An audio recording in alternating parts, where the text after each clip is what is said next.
What's going on, guys? My name is Sam and you're watching Cast Blast Camp. And in this video, I'm going to show you how to take your deer legs and turn them into an awesome gun rack just like this. So let's go ahead and hop right into it. Thanks for watching.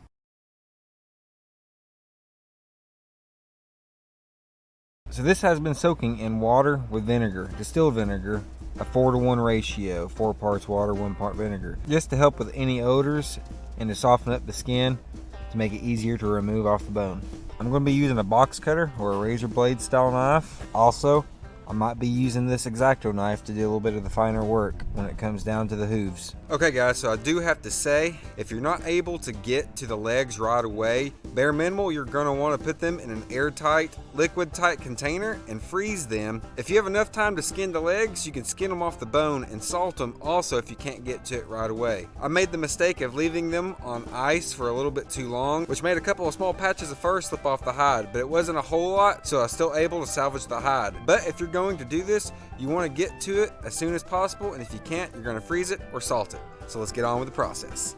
So for the first cut, we're going to come on the bottom side of the leg, try to make an even, straight cut starting from the bottom here all the way up in between the dew claws and then up through the main hoofs as well. So I'm just using the X-Acto blade instead of the razor knife. This seems to be working a little better. I can get the tip of that blade just right up under the skin and pull up, and it just slices right through. You want to make the cuts clean and even as possible because you are going to be coming back and sewing this together around the mold.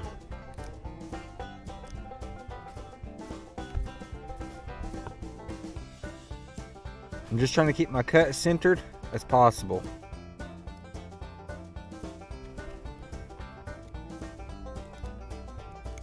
Now this is my first time doing this as well, so this is going to be a learning experience for the both of us. Some other people might be able to do this 20 times faster than me or whatever, but this isn't a race to me. This is going to be a learning experience, and I want to take my time to make sure that I'm doing things proper, or to the best of my ability at least.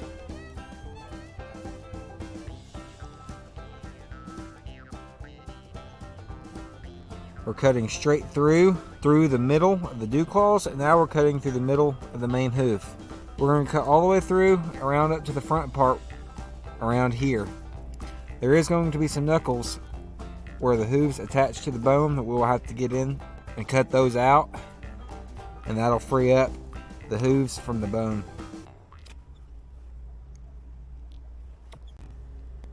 So we're just cutting right in between the hooves there. Okay, now that we got the skin split all the way up to the hoof, we're going to start working the skin off of the bone, either by hand or cutting, or both. Probably going to be a little bit of both, but we might be able to use our hands to work most of it off.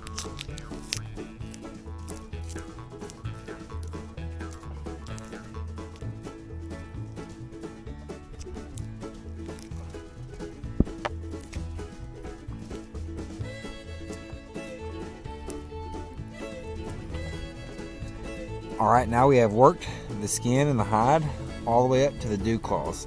Now we're going to come back with the knife and start cutting around the dew claws and disconnect all that membrane that's connecting it to the bone. We're just using the X-Acto knife so we can make precise cuts. You want to make sure not to cut through the hide because you will have to sew up any holes.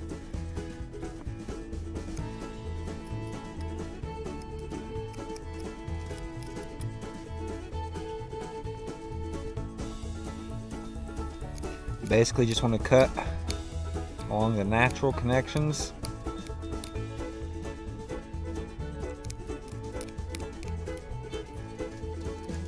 It'll start disconnecting itself from the bone as you cut the connections away.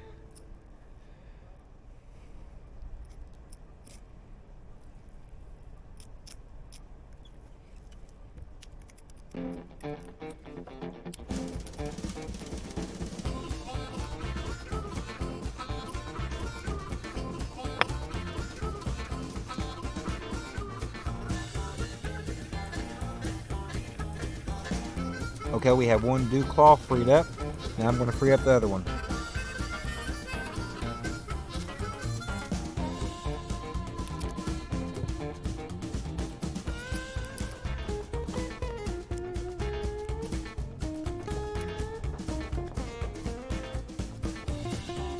Okay, now we have both dew claws freed up off of the bone. Now we're going to continue to work the rest of the hide all the way up to the hoof.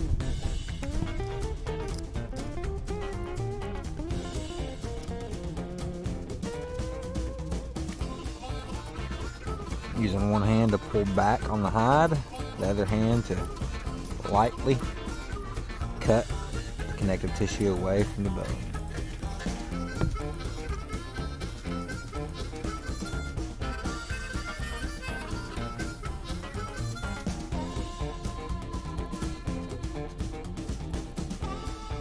So once you get down this far, it's going to be a little tedious, but you just want to keep on cutting the connective tissue that's connecting the hide to the bone.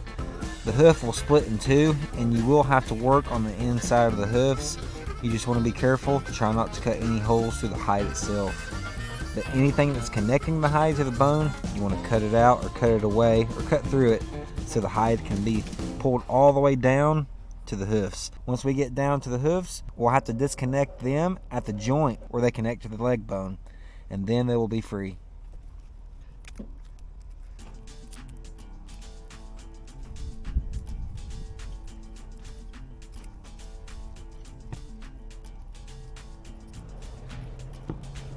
You can use your fingers to help split the hoof open. Just be very careful not to cut yourself. Go slow.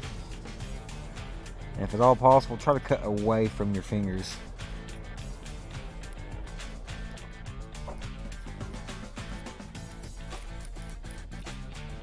So right here in the middle of these tendons, that was the scent gland in there, or one of the scent glands.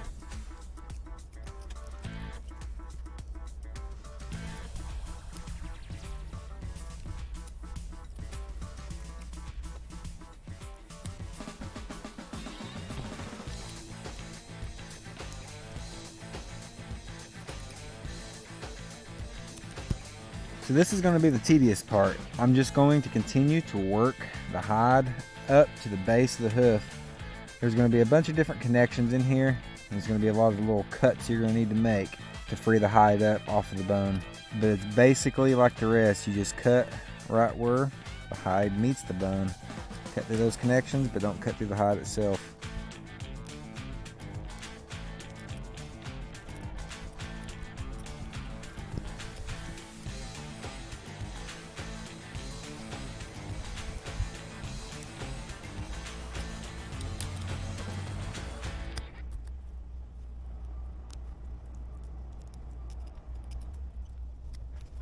It's like that webbing type material that's connecting the hide to the bone there. I'm just cutting anything like that. Cutting through that to disconnect the hide from the bone. We're almost done disconnecting the hide fully. Just a few more cuts, a few more separations.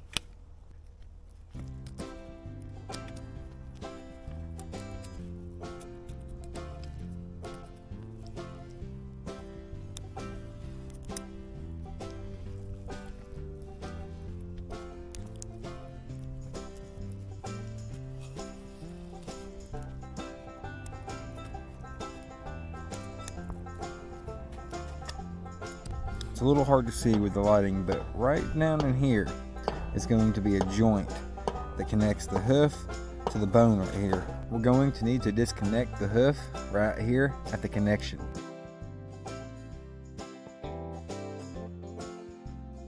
I'm just using this blade to get in there and cut around the joint itself, trying to disconnect and cut through all the tissue that's keeping it connected. Right down there is where the joint meets up, and we're cutting around it to disconnect the hoof from the bone.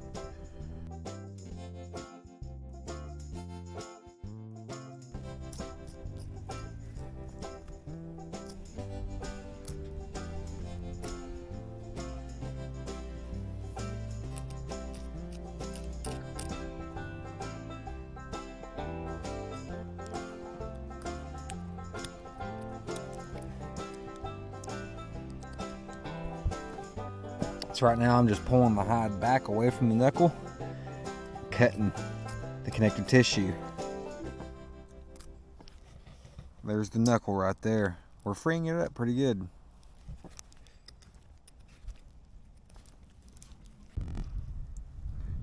Right there where my thumb is, that's the knuckle we're freeing up from the hide and the hoof underneath it.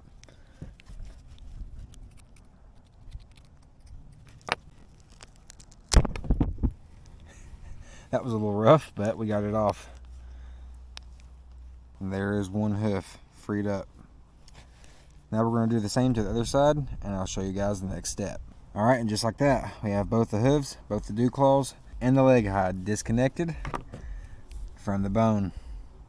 Now this hide is going to need to be fleshed, and you can flesh it multiple ways. You could use a pressure washer, a draw blade, but I'm just going to use a knife. You want to remove as much membrane as possible. Any extra fat, tendons, thick skin that's not part of the hide, you want to remove it. Also, there's going to be a couple of pieces right behind the dew claws that are going to need to be removed.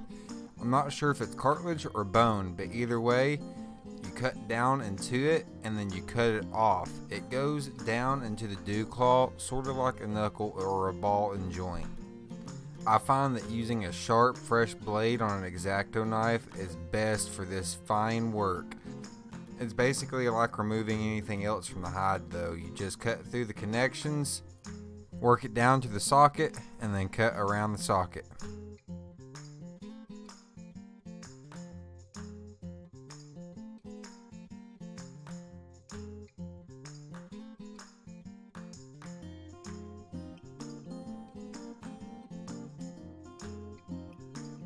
Once you work it down enough, you will see there's a pocket where this knuckle connects to the dew claw. You're going to cut through it like you would any other knuckle and remove this piece of cartilage.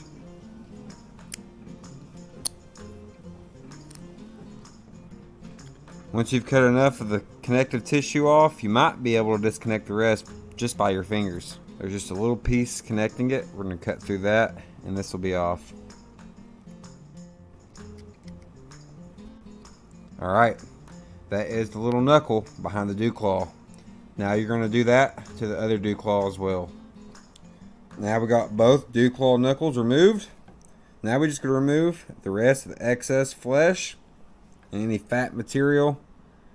Anything that's not hide, we need to remove it.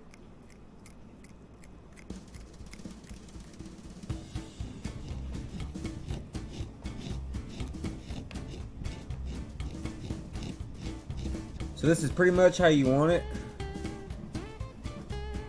You want to get as much of this skin up in here removed. It's pretty hard to get 100%, but get as much as possible. So the next step in this process is we're going to sew up this skin back down to right below the dew claws here. Having a pack of needles is going to help. I'm going to try to start out with this curved needle first. That'll probably be easiest to sew this up. And then I'm going to start out with this all-purpose polyester brown thread.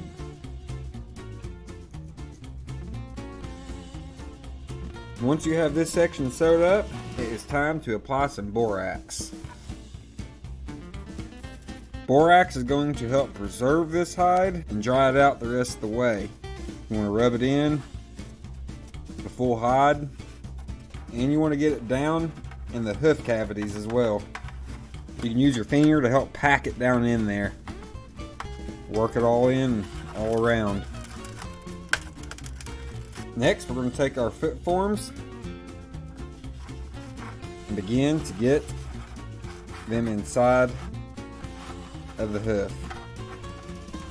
These foot forms can be found online at taxidermy stores. Now we're just going to continue to sew up the rest of the leg around the foot form. I didn't have any thimbles, so I just used a small pair of needle nose pliers and it got the job done. So the way I'm stitching this is basically the same way you would lace a shoe, back and over, crisscrossing, starting the stitch from the inside of the hide going outward, and pulling the thread tight after every stitch and just making sure everything's staying aligned properly.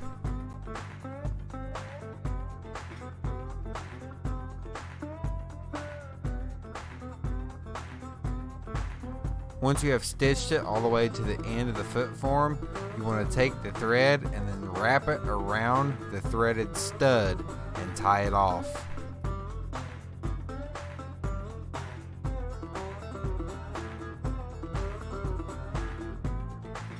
Then you want to trim the excess hide. Now there's a few different methods I could have gone about this. Most people would have sewn up this hole and used some sort of clay or silicone before they put the foot form in. But I'm just going to use this hole that I left open and use 100% silicone caulking to fill the cavities beneath the hooves and the void in between the split on the foot form to help hold its shape. Then you want to get a napkin or something similar and wipe off the excess. And don't forget to tuck in the skin between the hooves. You can use something like the back of a pair of scissors, a butter knife, a skewer, anything like that will work. Then I just made a homemade spacer out of a bunch of broken skewers taped up, and then used more tape to tape around the hooves to keep it in place until it dries. Now let it sit for about 24 hours. So here are the hooves after they've dried overnight. Not bad. Now there is a couple of spots where the fur did start to slip. Somehow during the process I must have did something wrong and a few patches of the fur started slipping. But I'm not giving up on this project. I'm thinking that just might add to the rustic look of it. Either way, I'm going to go outside and show you guys the next step. So the next step in the process is going to be painting these ferrules. These are the parts that the leg's going to fit into, and this is going to mount up against the wood plaque, but I do not want to leave them white. I'm going to go ahead and paint them brown, and then we're going to put a clear coat finish on after that. I'm just going to be using some spray paint. Just want to lightly feather it. You don't want to get too close to it to where it's going to cause runs or drips. You want an even coat over the whole thing.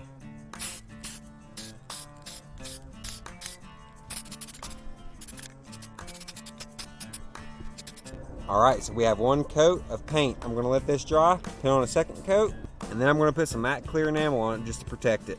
Second coat has dried. Now it's time to apply some enamel.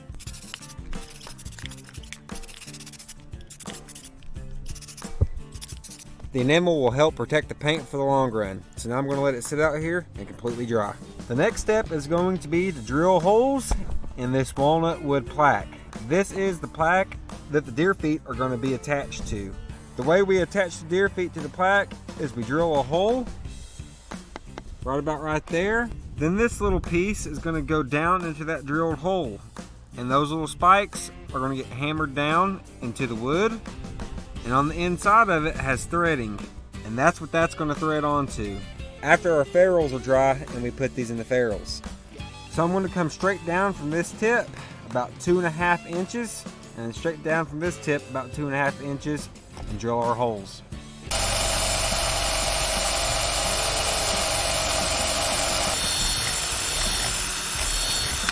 So once we have our hole drilled, we're going to flip this to the back side, and we're going to push this into the back side, and then we're going to get a hammer and carefully hammer this down into the wood itself and anchor it down.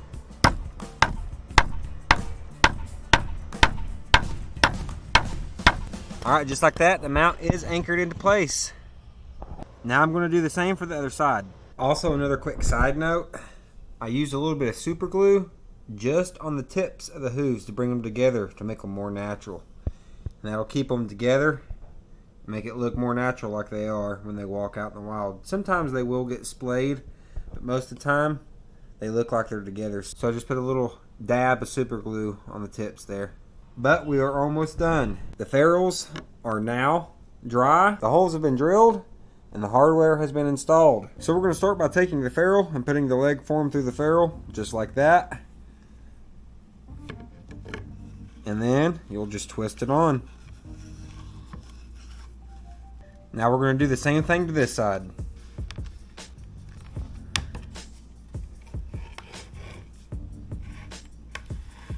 So for the hardware we're going to use to put this on the wall, we're going to use some of these sawtooth hangers. They come with little nails, so you just basically line it up on the back where you want to put it and nail it into place. I'm going to put one centered above the left leg and then the other centered above the right leg. So I'm going to measure from this point down 1 inch, and that's where we're going to be hammering it in. And make sure your teeth are pointing downwards. One trick you can do to help you hold the bracket up until you get it nailed into place is get a little bit of masking tape and tape it in place, and that will allow you to have one of your hands free and help you hold the nail and get it started. And it might be a little bit hard if you got bigger fingers like me to try to hold these small nails into place while you're trying to hammer them. So something like some hemostats or needle nose pliers can help hold the nail as you get it started into the wood.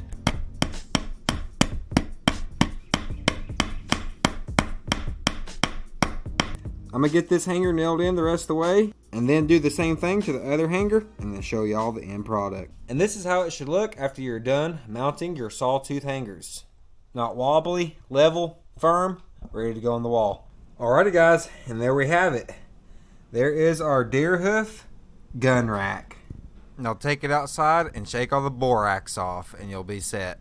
And that pretty much sums it all up. This is the final end product. A beautiful deer hoof gun rack. These are the hoofs that I got from my spike buck that I harvested in my ghillie suit here recently. So these did not go to waste either. This is the very first time I've ever tried to do any kind of wall mounted taxidermy project like this. And I think it turned out pretty good.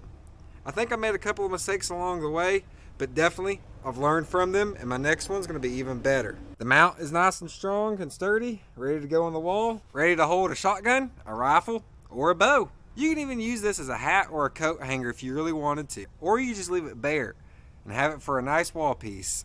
So now you guys also know how to save the deer legs and make an awesome gun rack just like this. If you guys like hunting and taxidermy videos, let me know in the comments below. Here recently I ended up going squirrel hunting again, and I harvested a squirrel. And in this video right here, I'm going to show you how to skin a squirrel. And in this video right here, I show you how I take that same squirrel and cook it up to make it taste just like fried chicken. And it is delicious. If you want to check those two out, I'll link them right here at the end. But until next time, please consider liking, sharing with friends and family, and subscribing if you haven't already. Sam out.